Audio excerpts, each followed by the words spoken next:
తెలంగాణతో పాటు జరిగిన ఛత్తీస్గఢ్, రాజస్థాన్, మధ్యప్రదేశ్ క్లీన్ స్వీప్ అంటే అధికారంలోకి మెజారిటీలో అధికారంలోకి వచ్చిన తెలంగాణ విషయంలో ఎందుకు ఏం తప్పు జరిగింది? కేవలం 8 సీట్లకు పరిమితమయ్యారు బీజేపీ. ఆ 8 సీట్లు కూడా మా 2 జిల్లాల్లో 7 సీట్లు, ఆదిలాబాద్ నిజామాబాద్ జిల్లాలో 7 సీట్లు.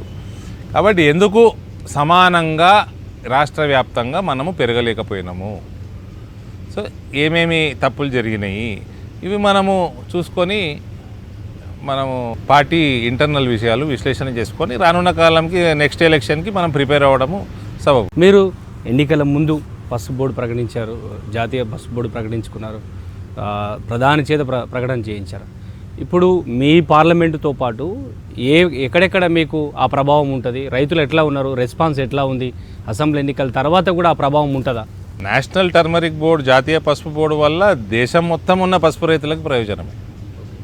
ఓకే, మన రాష్ట్రంలో పండుతుంది, ఉత్తర తెలంగాణలో పండుతుంది, నిజామాబాదు, జగిత్యాలు, ఉమ్మడి ఆదిలాబాదు, ఉమ్మడి నిజామాబాదు, కొంచెం ఉమ్మడి కరీంనగరు, కొంచెం వరంగల్, అటు ఆంధ్రాలో బాగా పండుతుంది, తమిళనాడులో పండుతుంది, కేరళ, సౌత్ కర్ణాటకలో కొంచెం పండుతుంది, మహారాష్ట్రలో బాగా మన బార్డర్లో ఉన్న మహారాష్ట్ర జిల్లాలన్నీ కూడా పెద్ద ఎత్తున పండుతుంది పసుపు. ఈశాన్య రాష్ట్రాల్లో కొంచెం పండుతుంది. సో ఒక్కొక్క దగ్గర ఒక్కొక్క రకమైన పసుపు పండుతూ ఉంటుంది.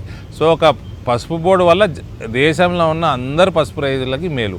ఇది కాకుండా అమిత్ షా గారు మన రైతులకి ఇంకొక పెద్ద విషయం చెప్పింది ఏంటంటే, జాతీయ పసుపుతో బోర్డుతో పాటు పసుపు పరిశోధనా కేంద్రం 200 కోట్లతోటి ఏర్పాటు చేస్తామని చెప్పడం జరిగింది మన అసెంబ్లీ ఎన్నికల్లో వచ్చి. సో పసుపు పైన పసుపు బోర్డుకి టార్గెట్ కూడా వేయడం జరిగింది కేంద్ర ప్రభుత్వం. మోడీ గారు 1600 కోట్ల ఎక్స్పోర్ట్స్ అయితే జరుగుతున్నాయో పసుపులు, ఇప్పుడు దాన్ని 8400 కోట్లకి పెంచాలా 2030 సంవత్సరం వరకు అన్న టార్గెట్ కూడా ఇవ్వడం జరిగింది. ఆయన పెట్టుకున్న టార్గెట్లు దాదాపు 80-90% సక్సెస్ అవుతాయి. దానికి అనుగుణంగా రీసెర్చ్ సెంటరు, దానికి అనుగుణంగా ఇన్ఫ్రాస్ట్రక్చర్ డెవలప్మెంటు, దానికి బడ్జెట్లు ఇవన్నీ కూడా ఫాలో అవుతాయి. కాబట్టి రానున్న కాలంలో పసుపు ధరలు బాగా పెరిగే అవకాశం మనకు కనబడతా ఉంది. కొద్ది గొప్ప రాష్ట్ర ప్రభుత్వం నుంచి మాకు కోఆపరేషన్ అవసరము.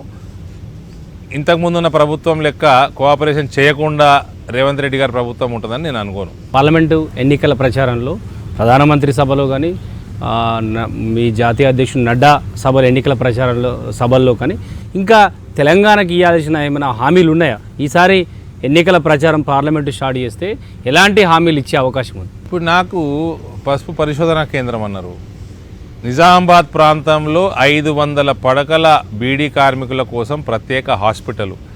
బీడీ కార్మికులు ఆస్తమాకి సంబంధించిన జబ్బులు ఎక్కువ వస్తాయి బీడీ కార్మికులకి. సో వాళ్ళ కోసం ఒక 500 పడకల హాస్పిటల్ ఆయన చేసిండు. రాష్ట్రంలో ప్రభుత్వం వస్తే ఎన్ఆర్ఐలకు మినిస్ట్రీ అన్నాడు, కానీ అది మనకు మిస్ అయిపోయింది.